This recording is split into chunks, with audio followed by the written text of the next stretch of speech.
Olá a todos, sejam muito bem-vindos a mais um Divitela Cast. Eu me chamo Gabriela Pestano, trabalho na gestão do escritório Divitela e hoje eu tenho o prazer de fazer esse episódio inaugural da nossa segunda temporada do podcast. Em 2025, esse projeto se consolidou como um ambiente de muita troca, muito aprendizado, tanto na seara do direito tributário empresarial, quanto questões negociais, gestão. E hoje, então, em 2026, nós iniciamos essa segunda temporada com 3 convidados muito especiais. Temos aqui o Felipe Cornelli, que é coordenador e advogado no escritório de Divitela, que eu brinco que é o nosso convidado cativo da série Conexão Técnica, ele está sempre aqui contribuindo com a gente. Temos também o Rodrigo Velausen, que é coordenador, advogado e contador no escritório de Divitela, que está fazendo a sua estreia hoje conosco. E também a Gabriela, minha xará, Gabriela Pinzon, que é advogada no escritório de Divitela.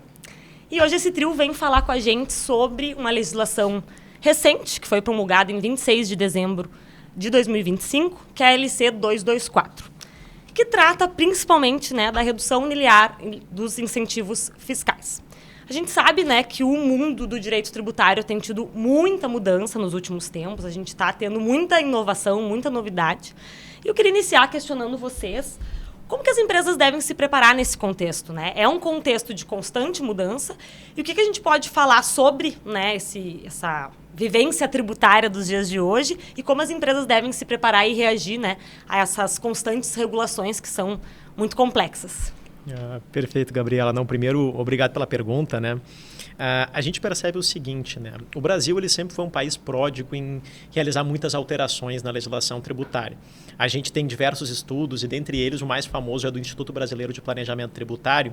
Ele sempre revela, ano a ano, quantas normas tributárias foram editadas por ano, inclusive, às vezes, em períodos menores, não em anos, mas em dias, em meses. E ele coloca um dado muito interessante no estudo de 2024, que no Brasil são editadas 2 normas na área tributária por hora útil. E é muito interessante isso, Por hora útil, existem 2 novas normas tributárias. Isso demonstra aquele ditado que a gente sempre brinca, Quem trabalha na área tributária nunca tem um dia de paz, E diante desse cenário, que é um cenário com uma profusão muito grande de novas leis, novas normas, é muito importante que toda empresa consiga se organizar para estudar, estar capacitado, tanto o profissional da área tributária, fiscal, seja o próprio empresário, que ele esteja se capacitando e buscando apoio de outros profissionais para conseguir surfar dentro desse momento da área tributária. A gente percebe que nos últimos anos a gente teve novas regras de transfer pricing, de Pillar 2, de tributação de aplicações financeiras e dentre outras diversas normas, como a própria questão da reforma tributária, que a gente teve a emenda constitucional 132, depois a lei complementar 224, 227, dentre diversas outras alterações normativas que exigiram que os profissionais fossem muito ágeis nessa capacitação, nesses ajustes de rumo que são feitos dentro desse ano.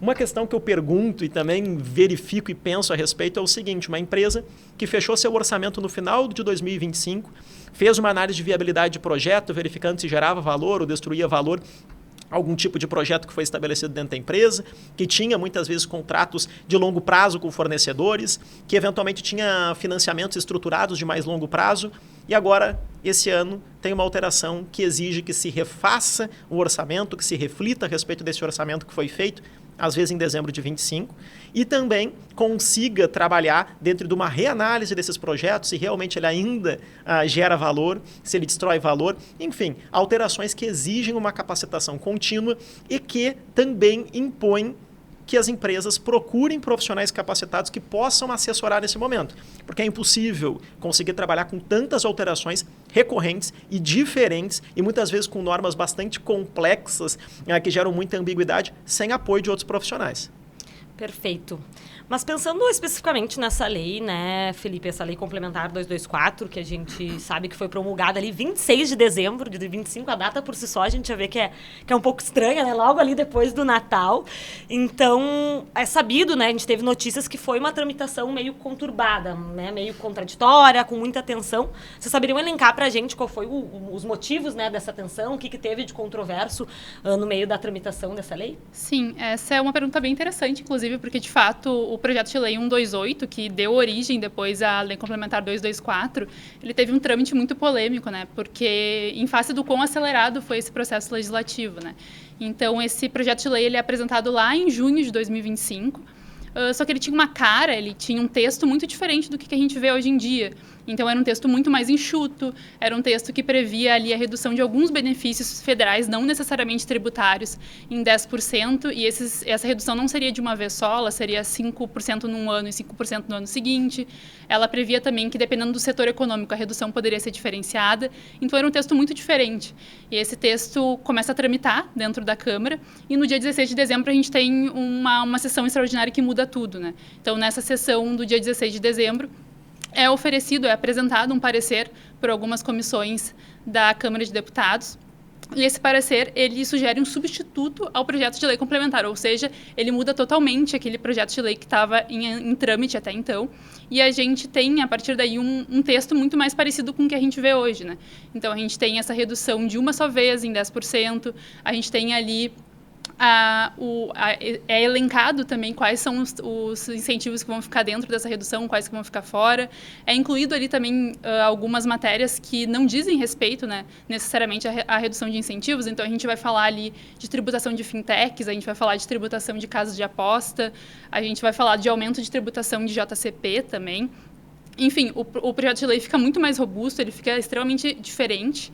E nessa mesma sessão ele passa ali por alguns poucos debates parlamentares e ele já é aprovado pela Câmara dos Deputados e horas depois, não chega nem a ser um dia depois, ele é aprovado pelo Senado já e vai para a sanção presidencial, né? Então, o que se vê, na minha visão, é um trâmite legislativo que foi extremamente acelerado e eu diria até que pouco democrático, né? Porque tu não tem ali uma participação, por exemplo, de representantes de setores que vão ser afetados por aquela medida, tu não tem um debate parlamentar suficiente por uma medida que é tão importante, que ia afetar tantos contribuintes ao redor do país, né? Então, que se tem um projeto de lei que ele muda totalmente a cara dele num dia e no dia seguinte ele já está aprovado pelas duas casas legislativas, né? E esse cenário, essa aprovação, ao meu ver, a toque de caixa, ela vai resultar depois em diversas máculas, digamos assim, nesse texto de lei, que acabam trazendo até certa insegurança para o contribuinte, né? A gente tem a questão de não saber quais exatamente são os benefícios que foram atingidos. A gente tem, como tu disse, Gabi, muito bem, no dia 26 de dezembro, uma nova lei que ia passar a produzir parte dos seus efeitos dali a 6 dias e que iria fazer com que caísse por terra o planejamento financeiro de muitas empresas, né? Então, ao meu ver, muitos temas que vão aí protagonizarem, né, muitas discussões administrativas e judiciais nos próximos meses, eles têm muita origem nesse processo legislativo pouco cuidadoso, bastante acelerado e, ao meu ver, pouco democrático também. Um ponto até para eu poder contribuir, né, é que eu acho que essa tramitação acelerada com uma alteração de texto, inclusive relevante, né, a gente falava de uma alteração que eventualmente poderia resultar uma paulatina redução dos incentivos, 5% no ano, 5% no outro, a própria questão também que seria para determinados segmentos, avaliando se o incentivo realmente tinha eficiência ou não, chegava no seu objetivo ou não.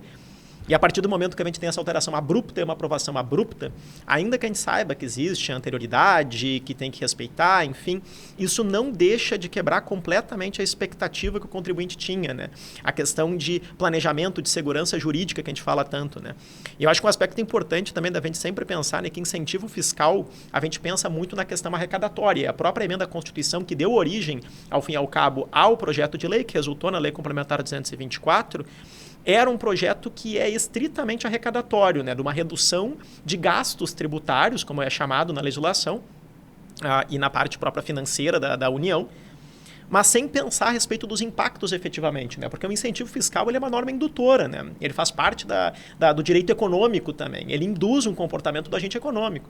E a partir do momento que uma empresa realizou algum investimento ou eventualmente fez algum projeto, estruturou algumas medidas dentro da empresa, e isso é alterado de forma abrupta, isso pode tirar rentabilidade eventualmente de uma operação, isso pode prejudicar um planejamento que foi estruturado, que foi pensado, contratos de longo prazo, né, que eu estava conversando anteriormente.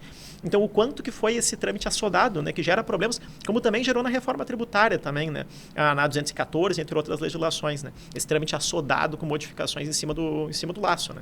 Sim, e se eu puder contribuir também, eu concordo contigo, Felipe, eu inclusive acho que um trâmite legislativo mais cuidadoso, ele poderia também partir do princípio de analisar mais individualizadamente cada benefício, né? Para entender ali qual que é o retorno para o desenvolvimento de uma determinada região, para o desenvolvimento de um determinado setor econômico e, a partir daí, entender quais benefícios que, de fato, poderiam ser reduzidos e o quantum também de diminuição, né? Mas essa diminuição realmente linear, ela é bastante prejudicial e eu acho que ela é um espelho também desse trâmite pouco cuidadoso também do projeto de lei. Acho que tem também um ponto importante, só se eu puder contribuir. Primeiro, Gabi, obrigado pelo convite.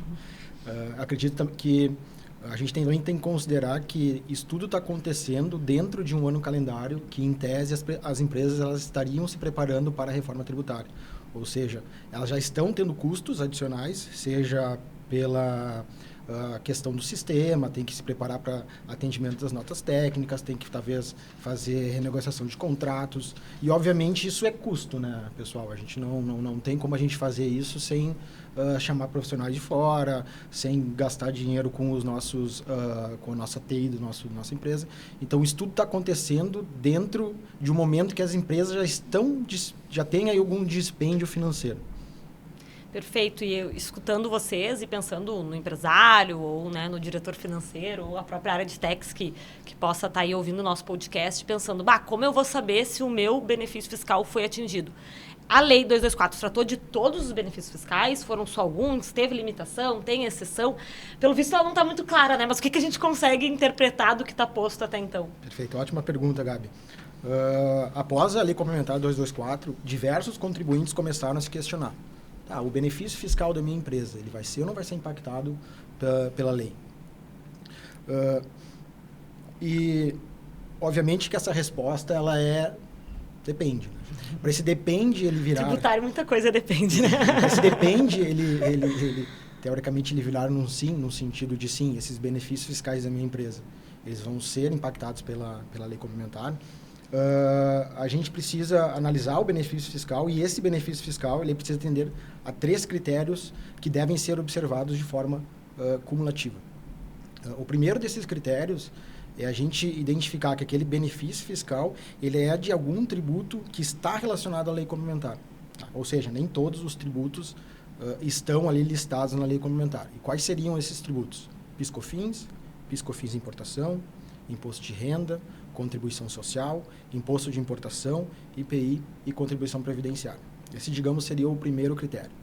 O segundo critério é o benefício fiscal da minha empresa, ele precisa ou estar listado na Lei Complementar 224 ou ele constar no demonstrativo de gastos da Lei Orçamentária Anual de 2026. Tá.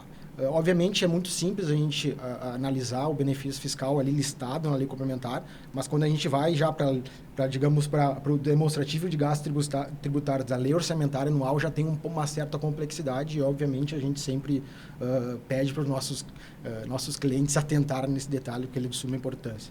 Tá? E o terceiro detalhe, o meu incentivo fiscal ele não tem que estar listado dentro das exceções, tá? Porque, obviamente... A lei complementar ela tirou alguns incentivos fiscais, digamos, dessa regra mais genérica. Tá? Então, obviamente, que nem eu estava falando aqui, alguns incentivos eles foram preservados, de fato. A gente pode listar alguns aqui para fins de exemplo. Os incentivos, por exemplo, da Zona Franca de Manaus, o Simples Nacional, o MEI, alguns incentivos relacionados ao ProUni. Mas, de forma geral, diversos incentivos foram, de fato... afetados por essa lei e a gente obviamente sugere aí uma atenção especial aí dos contribuintes. Perfeito. E te ouvindo falar e também das notícias e discussões que a gente tem visto, né, tanto em notícias quanto, né, nas searas e nos fóruns que debatem a questão tributária, é a questão do lucro presumido no meio disso tudo, né? Se ele está sendo inserido ali como um benefício, a gente sabe que ele é um regime, até vocês podem explicar um pouco melhor para quem está nos escutando, mas, assim, no princípio, ele é um regime tributário, mas se discute se ele teria sido afetado pela LC 224. Foi, não foi? O que vocês podem nos falar sobre isso? O lucro presumido, né, digamos assim, o lucro presumido, ele não só poderia ter sido afetado, como ele foi afetado. Tá? Mas antes de a gente falar um pouco sobre o regime de apuração pelo lucro presumido, eu queria aqui trazer alguns dados e também explicar um pouquinho o que é esse regime, assim, para ficar mais claro da gente entender o que está acontecendo, tá? Segundo dados da Receita Federal, publicados em 2025, mais de 1.200.000 empresas apuraram o imposto de renda e a contribuição social no ano calendário de 2024 com base no lucro presumido. Tá? Ou seja, a gente não está falando de um regime de apuração incomum no Brasil, mas sim de um regime de apuração que diversas empresas brasileiras utilizam. Mas, afinal, o que seria o lucro presumido? Né? O lucro presumido, ele é um regime de apuração simplificado. A gente tem que deixar isso muito claro. É um regime de apuração simplificado. Tá? E o que isso significa? Tá? Em vez de a gente fazer, por exemplo, a apuração do imposto de renda e da contribuição social com base no lucro real, em que a gente precisa, por exemplo, considerar todas as receitas, todos os custos, todas as despesas, o que demanda, teoricamente, um controle contábil muito robusto por parte da empresa, a legislação ela encontrou, digamos assim, uma alternativa. Presumir o lucro daquela empresa. Tá? E como isso funciona, né? Digamos, é algo muito simples, né? A legislação, ela parte do pressuposto que determinadas atividades, ela tem, digamos, uma margem média de lucro. Tá? Então, em vez da empresa fazer, digamos, a apuração com base no lucro real, ela apura um lucro com base num percentual presumido, e sobre esse percentual presumido a gente aplica sobre as receitas da empresa. Tá? Então, para deixar um pouquinho mais claro o que eu estou falando aqui, a gente parte do pressuposto, por exemplo, que uma empresa prestadora de serviço ela tem um percentual, digamos assim, uma margem de lucro presumida de 32%. Tá? Ou seja, se essa empresa, ela, por exemplo, tiver um faturamento em um determinado período de R$1 milhão, presume-se que o lucro daquela empresa é R$320 mil, e sobre esses R$320 mil é o que vai incidir, digamos, o imposto de renda e a contribuição social. Tá? Mas é algo que a gente tem que deixar muito claro que isso é uma presunção legal. A gente não tem como afirmar que essa presunção ela reflete a realidade daquela empresa. E para a gente, digamos, fazer essa análise, a gente precisaria fazer o cálculo pelo lucro real, ou seja, considerando todas as receitas, custos de despesa da empresa, o que simplesmente não é, digamos, exigido no lucro presumido. Tá? E é nesse ponto que, pelo menos no nosso entendimento, é que a lei complementar ela acaba misturando dois assuntos completamente diferentes, digamos, acaba fazendo essa mistura, né? Uma delas é regime de apuração e outra dela é incentivo fiscal. A gente pode, com certeza, afirmar que o lucro presumido ele é, de fato, uma forma de tu apurar o imposto de renda e contribuição social de forma simplificada. Mas a gente não consegue afirmar que todas aquelas 1.200.000 empresas que apuraram pelo lucro presumido tiveram margens de lucro superiores àquelas presumidas na lei.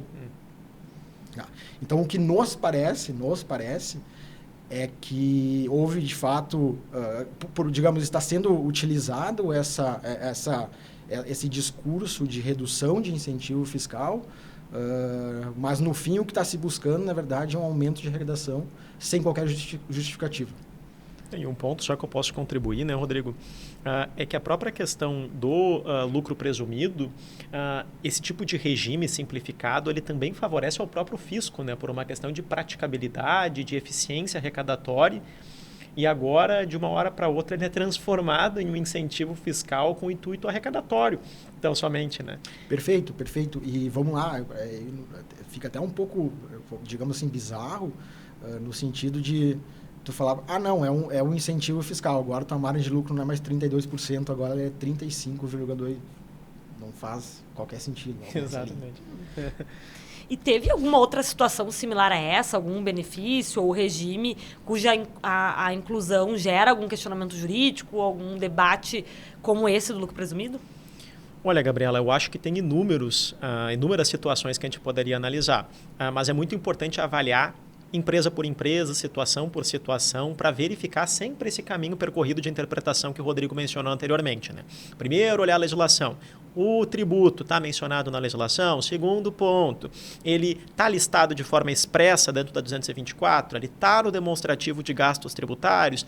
Quarto momento, ele foi retirado por meio da instrução normativa no anexo, que diz quais incentivos que, apesar de estarem no DGT, não serão afetados pela Lei Complementar 224, pela redução linear.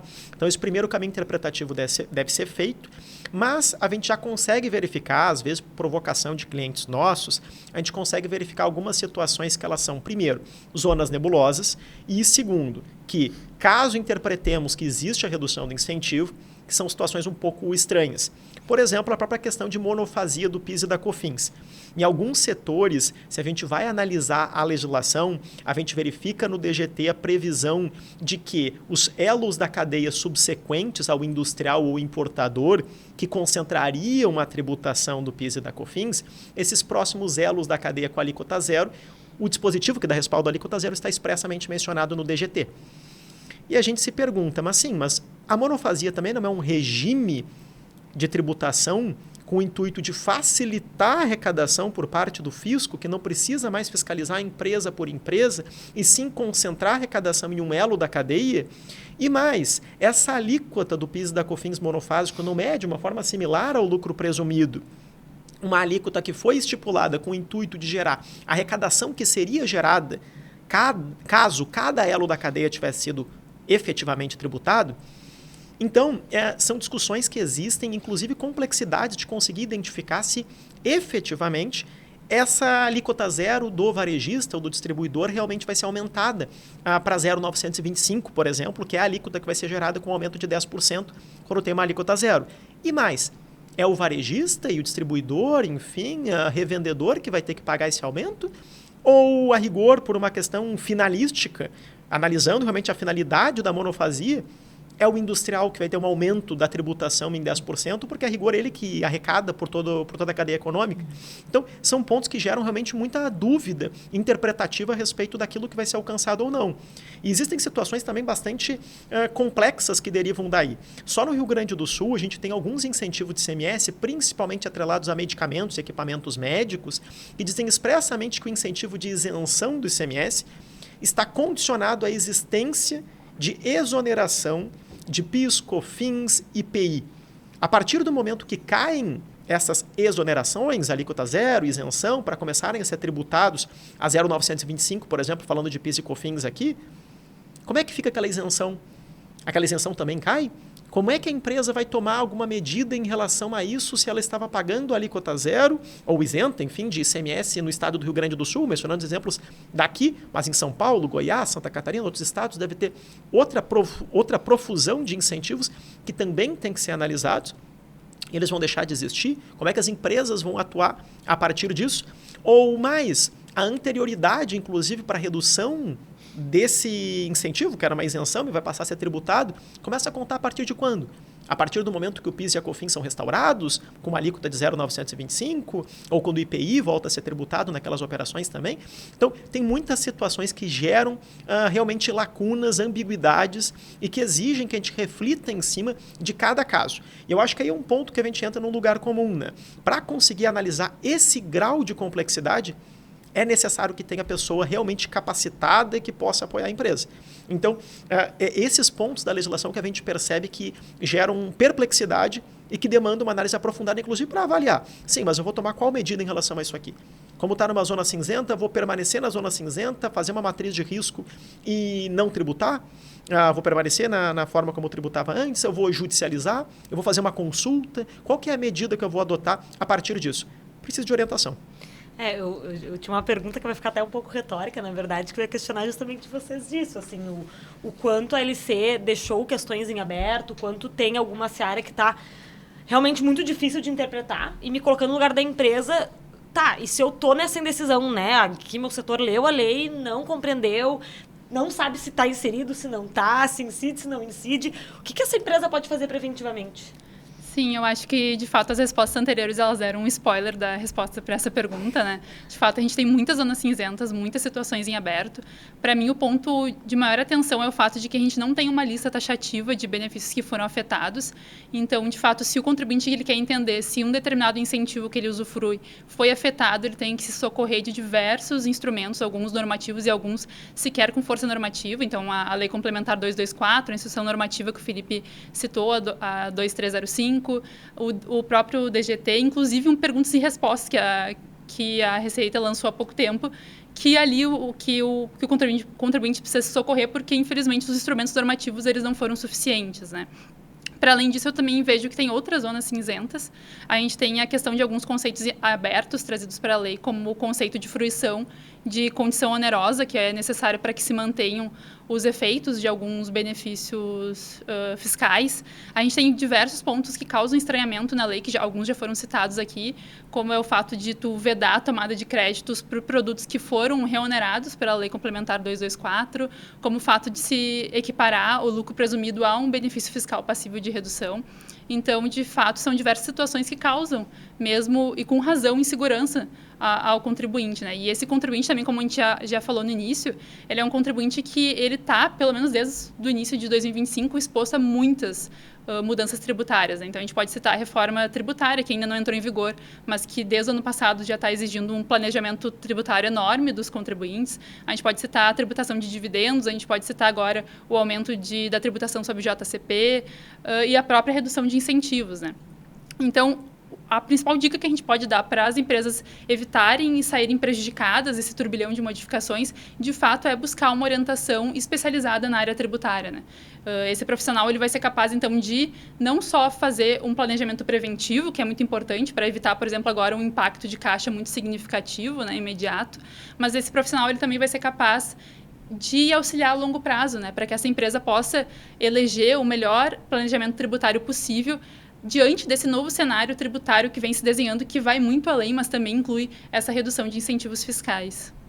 E eu percebo que as empresas, né, dependendo do porte, tem o jurídico interno, né, a maioria pode ter, mas na seara do direito a gente sabe que são inúmeras temáticas, inúmeras questões, e o tributário é uma parte delas. Então eu imagino que, por mais que tu diga, não, vou dar para o meu setor jurídico ver essa questão, vai ser difícil ele ter mão para ver tudo isso, né? Me parece que é muito presumir que vai conseguir dar conta de algo que a gente, né, vocês que são tributaristas, que estudam, estão vendo ali, estão dizendo, olha, tá complexo, tá difícil de interpretar. Então, eu acredito que realmente se socorrer um auxílio, né, de uma consultoria, de uma assessoria que só vive disso, né, tá 24 horas pensando e lendo, interpretando a lei, com certeza é algo que faz sentido para as empresas nesse momento, principalmente quando a gente está falando de direito tributário.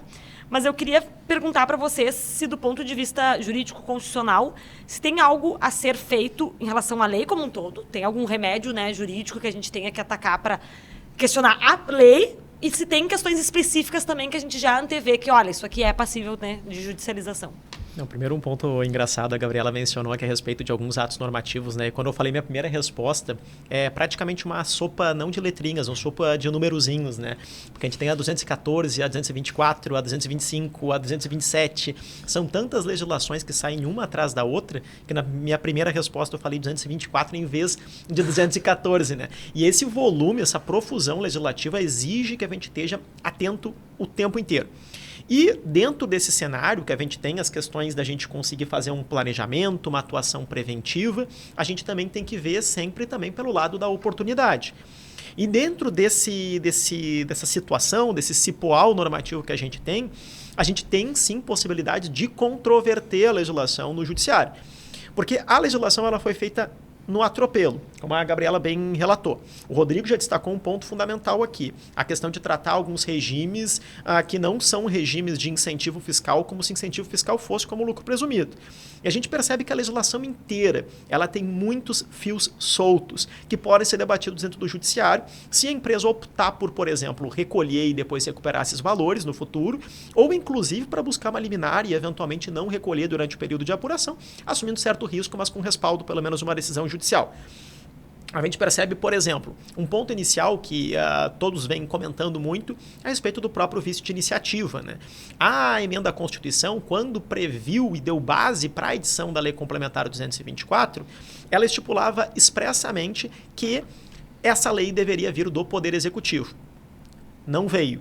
Veio do Congresso Nacional, um projeto do Congresso Nacional, o que já demonstra que tem vício de iniciativa e essa norma poderia ser derrubada dentro do Poder Judiciário em virtude de um vício formal. É uma previsão constitucional que deve ser respeitada quando se dá o trâmite legislativo. O segundo ponto que a gente poderia examinar também é a questão que o demonstrativo de gastos tributários ele se encontra no projeto de lei orçamentária anual, na lei orçamentária anual. Quando é que foi sancionada a lei orçamentária anual? 16 de janeiro de 26. A anterioridade não deveria respeitar esse projeto de lei, que ele é parte integrante da Lei Complementar 224 e parte fundamental dentro da construção normativa que existe.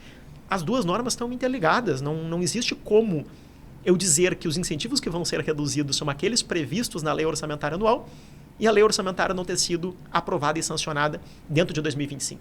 Então, a anterioridade deveria respeitar a lei orçamentária. E para tributos que são submetidos à anterioridade anual, apenas em 2027 poderia ser feita a cobrança com essa redução de incentivo. Um terceiro ponto, que acho que a Gabriela colocou muito bem, é que o projeto de lei originário, né, quando surgiu esse projeto de lei, ele buscava analisar situação por situação, segmento por segmento. Aquilo que teria eficiência, aquilo que não teria eficiência, aquilo que tem uma finalidade constitucional por detrás, porque tem muitos incentivos que, na verdade, são uma política fiscal do Estado brasileiro, uma política de Estado, prevista na Constituição, que tem um privilégio em virtude de uma decisão da Constituição. Então não poderia uma lei complementar vir a afetar isso de forma abrupta, sem uma discussão a respeito de atingimos ou não atingimos as finalidades. Isso tem outras normas constitucionais que justificam uma norma indutora de comportamento dos agentes econômicos ou não. Isso não poderia ser feito da forma como foi feito. Outro ponto que a gente poderia debater é a respeito de uma questão também muito debatida dentro do mercado, que a lei complementar, apesar de aumentar a tributação para produtos alíquota zero ou isentos, quando eu adquiro insumos que agora voltaram a ser onerados, eu não posso tomar crédito de PIS e COFINS. Isso diz respeito à não cumulatividade das contribuições do PIS e da COFINS, que pode sim ser objeto de discussão perante o Poder Judiciário. A gente também poderia analisar a própria questão do lucro presumido, e já existem discussões do Judiciário, inclusive com decisões favoráveis já em favor dos contribuintes, decisões liminares, porque ainda estão no momento muito inicial de discussão. Além disso, poderia ser analisado algumas questões a respeito de incentivos fiscais que foram estipulados anteriormente sob alguma condição onerosa, como a Gabriela trouxe, que eventualmente o contribuinte cumpriu essa condição onerosa e que agora podem ser afetados, porque a Lei Complementar 224 fala que aquele projeto de implantação ou expansão do empreendimento econômico tem que ter sido concluído até 31 de dezembro de 2025, mas se meu incentivo eventualmente tinha um projeto que eu teria prazo maior para realizar esse investimento, essa expansão do meu empreendimento, eu agora vou ser afetado com redução e eventualmente uma outra empresa numa condição isonômica igual, ela não vai ter o incentivo afetado, porque se o próprio Código Tributário Nacional diz que a gente tem que respeitar isenções ou normas exonerativas que prevejam condição, que tenham sido necessário o cumprimento de alguma condição. Então, diante desse cenário, né, é muito importante que a gente avalie, esses são alguns pontos, porque essa legislação deixa muitos pontos soltos.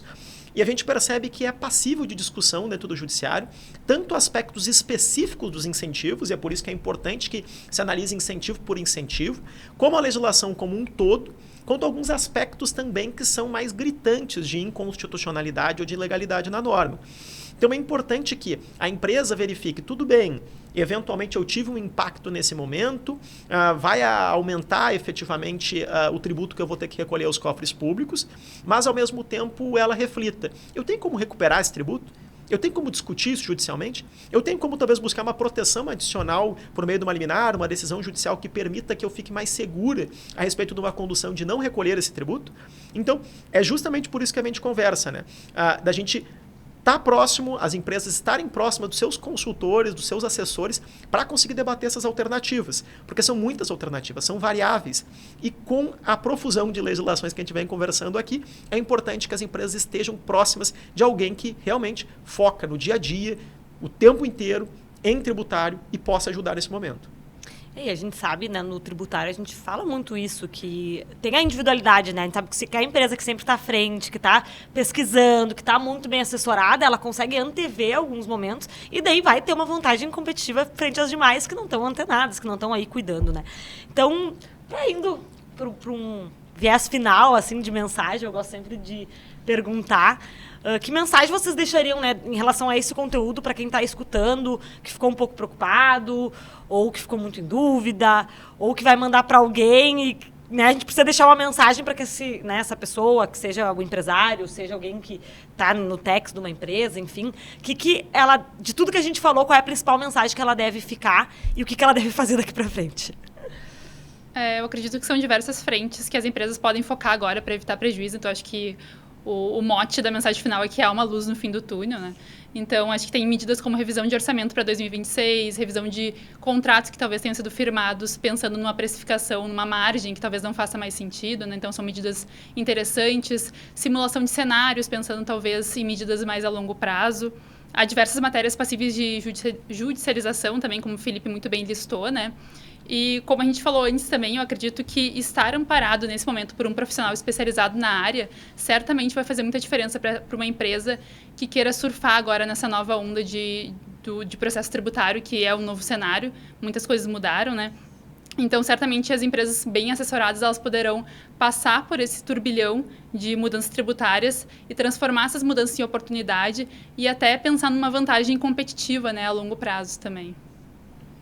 Eu queria complementar, acredito que a Gabi foi perfeita, mas eu também vejo a necessidade do empresário, ele primeiro entender o impacto da lei complementar no seu negócio. Então, eu reforço a necessidade dessas empresas primeiro fazerem um diagnóstico para elas elencarem todos os incentivos que vão ser impactados pela lei complementar para depois montar esse plano de ação. Seja, vou judicializar alguma matéria, vou repassar tal, digamos, redução de incentivo vou colocar no meu preço, vou tentar renegociar com algum fornecedor, alguma coisa. Então, a necessidade de diagnóstico, eu acredito que é algo latente e precisa ser feito o mais rápido possível. Eu acredito que a Gabriela e o Rodrigo praticamente esgotaram, né, o que poderia ser dito a respeito da legislação. Todos os aspectos, inclusive, que eles mencionaram, eram os aspectos que eu também pensaria a respeito disso. E acho bem importante, né, a gente tá pensando que esse cenário pode ser um cenário que a gente pode olhar pelo copo meio cheio ou pelo copo meio vazio. A gente pode ter, sim, uma situação que exige um diagnóstico rápido, um repensar a respeito do negócio, mas, ao mesmo tempo, também pode ser olhado como vantagem competitiva, como, eventualmente, uma oportunidade diante de um cenário em que todas as empresas, efetivamente, estão correndo atrás para conseguir interpretar uma legislação nova, avaliar os impactos, e como a própria Gabriela mencionou, a gente tem uma situação, nesse momento, que, diante dessa quantidade, dessas legislações que vêm surgindo, contar com alguém que possa auxiliar vai gerar, efetivamente, a vantagem competitiva, né? Então, profissionais capacitados tendem, sim, a ser um agente de transformação e de melhoria dentro do negócio, evitando percalços dentro desse cenário bastante tumultuado. Eu acho que vai garantir assertividade e celeridade, né? Porque quem já está estudando, a tendência de ver, né, ali, indicar o caminho é muito mais fácil, né? Então, agradeço Gabi, Rodrigo, Felipe, né, por mais um episódio. Para quem está nos assistindo, sigam, né, nos acompanhando, se inscrevam no nosso canal do YouTube, nos sigam no Instagram, no Spotify, que nós teremos aí em 2026 muitos episódios dessa série Conexão Técnica, trazendo aí as novidades do direito tributário. Também vamos ter a nossa série Conversa com o Líder, trazendo, né, grandes empresários, grandes líderes do mercado para falar aí sobre negócios e sobre gestão.